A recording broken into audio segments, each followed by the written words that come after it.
Dalawang tambay ang kinatay. Ang dahilan daw, gutom at di pagsunod sa curfew. Tunghayan sa aming pagsisiyasat dito lang sa Suko.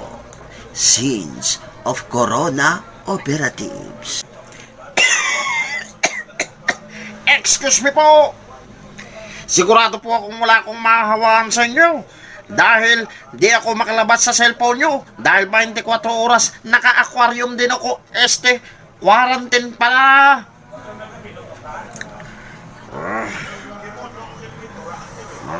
Kababayan, ako si Hirap.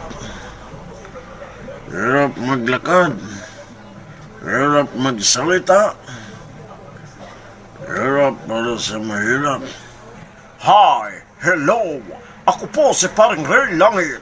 Samahan niyo ako dito lang sa Radyo Diaryo Near